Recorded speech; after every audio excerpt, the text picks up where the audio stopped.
Xiaoyan menghela napas lega. Dia nampak sangat kelelahan karena harus bertarung melawan dua Tianzun, yaitu Tianzun ke-9 serta Tianzun ke-4. Sorak kebahagiaan terdengar dari para prajurit yang ada di dalam benteng, karena bahaya yang mengancam aliansi Yan sudah dapat dianggap terselesaikan. Xiaoyan melihat sekeliling. Tampak para ahli dari Sekte Singa yang mendalam masih memberikan perlawanan. Tanpa banyak basa-basi, ia segera mengeluarkan api surgawi di tangannya, menciptakan beberapa pilar api yang sangat panas. Pilar-pilar api itu meluncur tidak beraturan menghantam beberapa ahli dari Sekte Singa yang mendalam. Beberapa ahli Dozun itu langsung memuntahkan darah setelah menerima serangan acak Xiaoyan, serta sebagian dari mereka segera melarikan diri. Begitu juga para ahli dari Aula Jiwa. Mereka mengerti bahwa situasinya tidak ada harapan, apalagi setelah menyaksikan kemampuan Xiaoyan yang luar biasa. Mereka tidak berani tinggal lebih lama di tempat itu, dan segera membentuk kabut hitam untuk melarikan diri. Di sisi lain, nampak para ahli dari beberapa faksi menatap tajam ke arah Sekte Singa yang mendalam. Pertempuran kembali terjadi. Namun kali ini aliansi Yan tidak terlibat melainkan hanya menjadi penonton. Xiao Ding tersenyum ketika menyaksikan pertempuran yang terjadi. Ia dapat menebak bahwa Sekte Singa yang mendalam akan sulit mendapatkan aliansi di masa depan, karena mereka telah menyinggung banyak faksi dalam perang tersebut. Xiaoyan segera berbalik dan mendarat di atas benteng. Semua orang yang ada di benteng segera bersorak bahagia. Xiaoyan hanya tersenyum ketika mendengar sorakan itu. Cailin menatap Xiaoyan dan berbicara dengan lembut. "Kau akhirnya kembali." Xiaoyan menggelengkan kepalanya dan tersenyum. Suara tawa terdengar dari arah lain.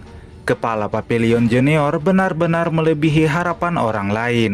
"Kami tidak menyangka kamu bisa menghabisi Sohe. Reputasinya di dataran tengah tidak kalah dengan gurumu." Tiga tetua Hu bergegas mendekati Xiaoyan dan menunjukkan rasa hormat kepadanya. Xiaoyan menangkupkan kedua tangannya dan berkata, "Terima kasih semuanya. Setelah aku kembali, aku pasti akan memberikan hadiah yang telah dijanjikan." Beberapa elit Dozun yang dibawa oleh Xiaoyan menjawab, "Kepala Papilion Junior, tenang saja. Dengan reputasi Yao Chen, kami tidak terlalu mengkhawatirkannya." Lalu tiba-tiba Xiaoyan mendengar suara gadis kecil yang berkata, "Ayahku itu sangat kuat." Suara gadis itu membuat jantung Xiaoyan berdebar kencang. Dia segera melirik gadis kecil yang ada di belakangnya dan tersenyum. Xiaoyan menyadari adanya sebuah perasaan khusus antara dirinya dengan Xiao Xiao. Ketika dia memeluk gadis kecil itu, secara tidak langsung tato klan Xiao di dahinya muncul. Xiaoyan tersenyum, rupanya dia telah menjadi seorang ayah. Cailin nampak tersenyum bahagia ketika melihat Xiaoyan benar-benar memperlakukan Xiao Xiao dengan baik. Pemuda itu jelas terlihat seperti seorang ayah yang sangat menyayangi putrinya. Lalu ia berkata, "Xiaoyan, kondisi Xiao Xiao saat ini cukup baik karena pil tulang darah yang kamu berikan dulu." Mata Xiaoyan bersinar ketika mendengarnya. Pil tulang darah mungkin baik, tetapi masih belum cukup. Menurutku, pil Bodhisattva cukup bagus. Ini adalah pil tingkat 7 puncak dan sangat cocok untuk Xiao Xiao. Gohe tersenyum ketika mendengarnya. "Dengan kemampuanku saat ini, aku hanya memiliki 40% untuk berhasil membuat pil seperti itu. Aku khawatir ketua aliansi harus secara pribadi melakukan penyempurnaan pilnya." Selain itu, Gohe juga memberitahu tentang suatu masalah yang terjadi di dalam aula pil, yang mana terdapat beberapa orang tetua yang mulai membangkang dan tidak mau diatur. Bahkan mereka sudah berani melawan terhadap aliansi Yan. Xiaoyan meminta Cailin agar jangan terlalu khawatir, karena dalam waktu dekat dia akan pergi ke aula pil. Selain untuk memperbaiki sistem yang ada di aula pil, ia juga akan menyempurnakan pil untuk Xiao Xiao. Cailin mengangguk ketika melihat wajah Xiaoyan yang tampak emosi. Dirinya pun juga telah memiliki beberapa keluhan terhadap aula pil selama beberapa tahun ini. Tapi dia terus menahan amarahnya demi menjaga kestabilan di aliansi Yan. Ada beberapa tetua yang memiliki kasus di aula pil. Orang-orang itu bisa dianggap sebagai duri bagi aula pil. Dua di antara mereka adalah alkemis tingkat 7. Keduanya begitu sombong dan arogan. Berdasarkan informasi yang Cailin peroleh, tampaknya mereka telah sangat berani menjual bahan-bahan obat ke wilayah luar. Di aula cabang Aula Pil yang terletak di barat laut, nampak terjadi sebuah keributan besar setelah Gohe menyampaikan semua yang dikatakan oleh Xiaoyan. Ada beberapa alkemis yang menganggap bahwa Xiaoyan begitu sombong. Bahkan Cailin saja tidak berani berkata kasar terhadap mereka. Seorang tetua dengan lencana alkemis tingkat 7 berkata, "Ketua Aliansian benar-benar mengesankan. Dia baru saja kembali tetapi sudah ikut campur dalam urusan Aula Pil." Tetua ini bernama Master Liu Chang. Karena dia memiliki reputasi besar di Aula Pil, sehingga ada beberapa alkemis yang tampak setuju dengan apa yang beliau katakan. Gohe hanya bisa terdiam ketika melihat para bawahannya tidak bisa diatur. Begitu juga dengan Pama. Mungkin karena kepalanya sakit akibat terlalu lama memakai topi tungku obat, jadi dia pun hanya diam dan tidak memberikan saran apapun. Liu Chang meminta Gohe agar memberitahu ketua Aliansian agar jangan ikut campur dalam urusan Aula Pil mereka. Lalu Gohe membalas, "Ketua Aliansian juga seorang alkemis, bahkan kemampuannya berada di atasku. Jadi secara alami dia akan mengetahui semua masalah di Aula Pil." Tampak Master Liu Chang hanya acuh tak acuh. Dia tidak yakin ketua Aliansian akan mampu memperbaiki pil tingkat 8. Sebagai alkemis tingkat 7, mereka cukup memahami kesulitan dalam memperbaiki pil tingkat 8. Meskipun ketua Aliansian kuat, tetapi dalam memperbaiki pil obat kemungkinan dia akan gagal.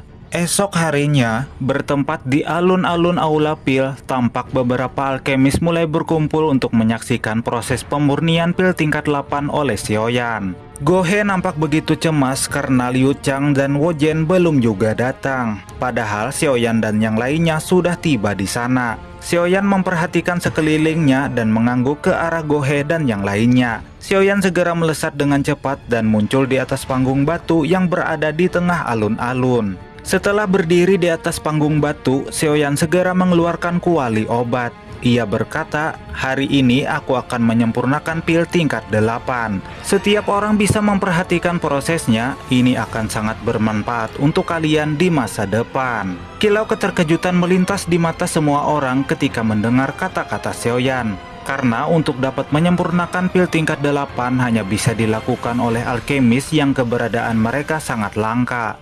Pada saat Xiaoyan sudah bersiap untuk melakukan proses penyempurnaan pilnya, tiba-tiba saja Master Liu Chang dan Wojen muncul. Keduanya tampak begitu sombong dan meremehkan Xiaoyan. Xiaoyan menatap mereka dan berkata, "Karena kalian sudah tiba, maka silahkan duduk." Liu Chang dan Wojen tampak suram ketika mendengar suara Xiaoyan yang tenang tanpa emosi. Ini menandakan bahwa Xiaoyan nampaknya percaya diri dalam proses penyempurnaan pilnya. Sementara Xiaoyan, dia segera menjentikan api surgawi ke dalam kuali.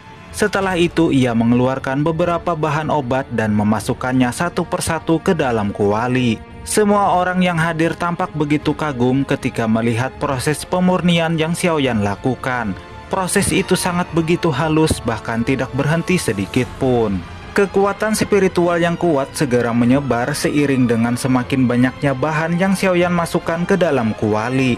Wajah Liu Chang dan Wojen tampak pucat, karena tekanan spiritual semacam itu hanya dimiliki oleh alkemis tingkat 8. Gohe dan Pama tampak tersenyum. Mereka melirik Liu Chang dan Wojen.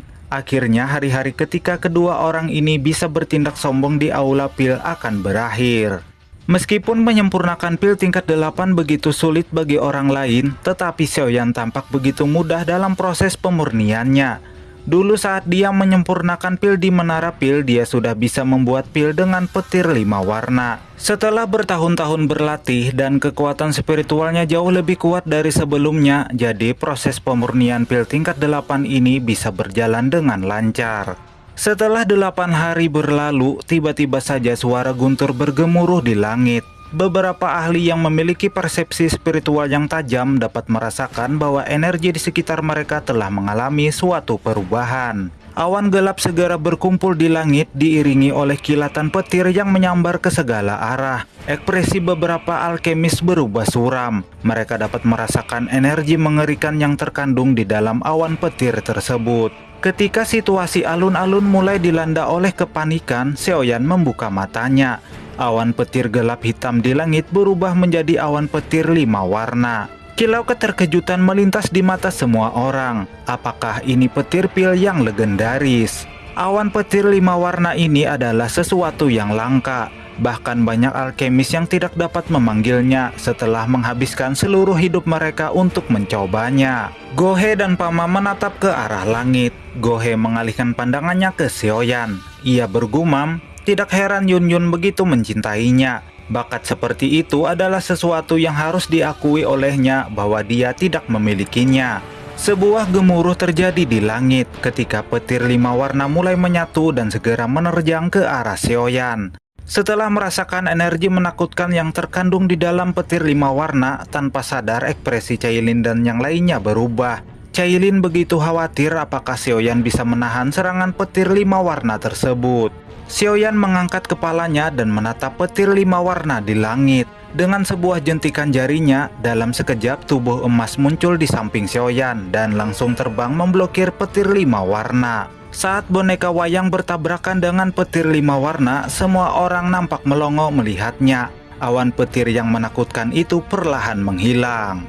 Kilau keterkejutan kembali terlintas di mata semua orang. Mereka seakan tidak percaya bahwa Xiaoyan dapat menahan petir 5 warna dari pil tingkat 8. Padahal kekuatan petir 5 warna adalah sesuatu yang bahkan beberapa ahli dozun tidak bisa menahannya. Xiaoyan menyimpan kembali boneka wayangnya ke dalam cincin penyimpanan. Setelahnya dia membuka tutup kuali obat. Cahaya warna-warni bersinar dari sebuah pil yang mengambang di udara. Xiaoyan segera memasukkan pil itu ke dalam botol giok. Suara sorakan bergema dari kursi penonton. Mereka memuji dan mengagumi kemampuan Xiaoyan, pemimpin aliansian mereka. Xiaoyan tersenyum ketika mendengar sorakan tersebut. Tatapan Xiaoyan berpindah kepada Liu Chang dan Wojen. Keduanya hanya bisa tertunduk malu tanpa berani menatap mata Xiaoyan. Xiaoyan berkata, penyempurnaan pil kali ini hanya salah satu alasan aku datang ke aula pil. Seluruh alun-alun tiba-tiba menjadi sunyi ketika mendengar perkataan Xiaoyan. Ekspresi dari beberapa orang sudah mulai menunjukkan kepanikan. Tampaknya mereka sudah dapat menebak apa yang akan terjadi selanjutnya. Xiaoyan menatap tajam ke depan. Aku tidak menyangka bahwa ada beberapa orang di aula pil mulai begitu sombong selama beberapa tahun ini. Aku memiliki beberapa daftar nama orang-orang yang bermasalah di sini. Xiaoyan mengepalkan tangannya dan mengeluarkan sebuah gulungan. Dia meminta Cailin untuk membacakan isi gulungannya. Cailin menyebutkan beberapa nama yang selama ini menyebabkan masalah di aula pil, termasuk Liu Chang dan Wojen. Mereka berdua tidak hanya sombong, tetapi juga begitu berani menjual bahan-bahan obat ke wilayah luar. Xiaoyan berkata, aliansian memiliki aturannya sendiri, jadi mereka yang disebutkan tadi akan dihukum sesuai dengan aturan aliansi, dan tidak akan ada yang selamat. Liu Chang dan Wojen tiba-tiba berdiri. Mereka berdua berteriak marah. Kami adalah alkemis tingkat 7 dan telah membantu aula pil. Apakah kau berencana untuk menyingkirkan kami setelah aula pil berkembang seperti ini? Ekspresi Xiaoyan berubah menjadi dingin. Keinginan membunuh tampak di matanya. Wajah Liu Chang dan Wojen menjadi pucat ketika melihat tatapan menakutkan dari Xiaoyan. Namun karena sifat sombong keduanya, mereka mencoba melawan. Doki segera menyelimuti tubuh mereka. Saat ini mereka berdua berencana untuk melarikan diri. Tetapi tidak semudah itu Pergoso. Xiaoyan dapat dengan mudah menghentikan mereka. Bahkan keduanya dibuat memuntahkan darah.